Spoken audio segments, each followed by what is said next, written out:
Colour எல்லாம் எதுவும் add பண்ணல, டேஸ்டிங் பவுடர் ஆட் பண்ணல. எப்படி ப்ரிப்பேர் பண்ணுறதுன்னு வாங்க பார்க்கலாம். பிரியாணி ப்ரிப்பேர் பண்ண நான் ஒரு அடிகனமான பேன் எடுத்திருக்கேன். அந்த பேனில் வந்து 250 ml ஆஃப் ரிஃபைண்ட் ஆயில் சேர்த்துக்கிறேன். ஸோ இது வந்து நான் 1/2 kg ப்ரிப்பேர் பண்ண போகிறோம். 1/2 kg rice, 1/2 kg prawns. So அதுக்கு பார்த்தீங்கன்னா இப்போ எண்ணெய் வந்து பார்த்திங்கன்னா 250 ml. எதுக்குன்னு பார்த்தீங்கன்னா சிக்கன் மட்டன் நீங்கள் ப்ரிப்பேர் பண்ணிங்கன்னா அதில் ஆயில் ரிலீஸ் ஆகும் உங்களுக்கு. பட் இதில் அப்படி இல்லை, அதனால் நான் 250 ml ஆஃப் ஆயில் ஆட் பண்ணிக்கிறேன். இப்போ இதில் ஆயிலில் வந்து ஸ்பைசஸ் பார்த்திங்கன்னா நான் சுருளை பட்டை எடுத்துன்னு இருக்கேன். இது டேஸ்ட் நல்லாயிருக்கும் பிரியாணிக்கு. ஸோ நான் வந்து 1/2 கிராம் வந்து ஆட் பண்ணுறேன். 1/2 கிராம் ஏலக்காய், ஒரு ஸ்டார் பூ வந்து ஆட் பண்ணிக்கிறேன்.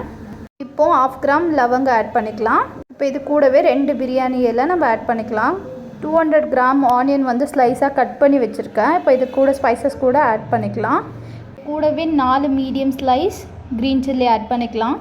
ஆட் பண்ணி இந்த மாதிரி ப்ரௌன் கலர் வந்த பிறகு பெரிய ஸ்பூனில் 2 ஸ்பூன் வந்து ஜிஞ்சர் கார்லிக் பேஸ்ட் ஆட் பண்ணிக்கலாம். ஒரு 5 நிமிஷம் நல்லா வதக்கி கொடுத்த பிறகு நம்ம இது கூட ஒரு கைக்கு அடுங்குற அளவுக்கு கொத்தமல்லி தழை, ஒரு கைக்கு அடுங்குற அளவுக்கு புதினா தழை வந்து ஆட் பண்ணலாம். அப்போ பிரியாணிக்கு வந்து ஆயிலில் ஃப்ரை பண்ணும் போது ஃப்ளேவர் நல்லா என்ஹான்ஸ் பண்ணி கொடுக்கும்.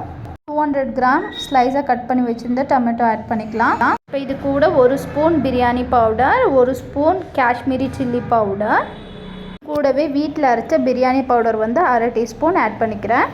இது மிக்ஸ் பண்ணி கொடுத்துட்டு இதில் வந்து 150 ml வந்து நான் கர்ட் ஆட் பண்ணுறேன். இது கூடவே நான் வந்து கொஞ்சம் கஸ்தூரி மேத்தி வந்து ஆட் பண்ணிக்க போகிறேன். இப்போ தேவையான அளவு உப்பு வந்து ஆட் பண்ணிக்கலாம். ஆட் பண்ணி இப்போ மூடி போட்டு ஒரு 15 மினிட்ஸ் விட்டுடலாம். ஸோ எண்ணெய் பிரிஞ்சு வரணும், அதுக்கப்புறம் பார்க்கலாம். இப்போ பாருங்கள், ஓப்பன் பண்ணுறேன். எண்ணெய் பிரிஞ்சு வருது இல்லைங்களா?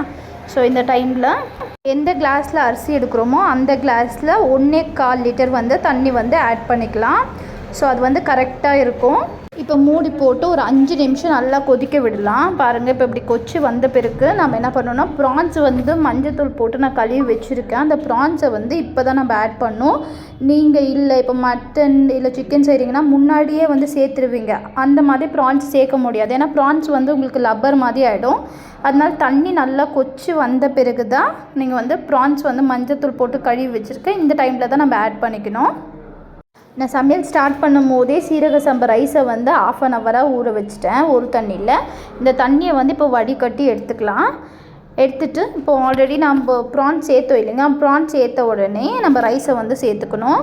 ரைஸை சேர்த்து ஒரு 5 நிமிஷம் ஐ ஃப்ளேம்லேயே நம்ம கொதிக்க வைக்கணும். இப்போ பார்த்திங்கன்னா நம்ம ரைஸ் சேர்க்கும் போது அந்த ரைஸ் வந்து நம்மளுக்கு மேலே தெரியணும். அது மட்டும் வந்து ஐ ஃப்ளேமில் மூடி இல்லாமல் வேக வைக்கணும். பார்த்திங்கன்னா மேலே அரிசி தெரியுது இல்லைங்களா? அந்த நேரத்தில் வந்து நம்ம கிட்ட மோட்டாவாக இருக்க பேன் வந்து நம்ம ஹீட் பண்ணிக்கணும். ஒரு சைடு இன்னொரு சைடு ஸ்டவ்வில் ஹீட் பண்ணிக்கணும்.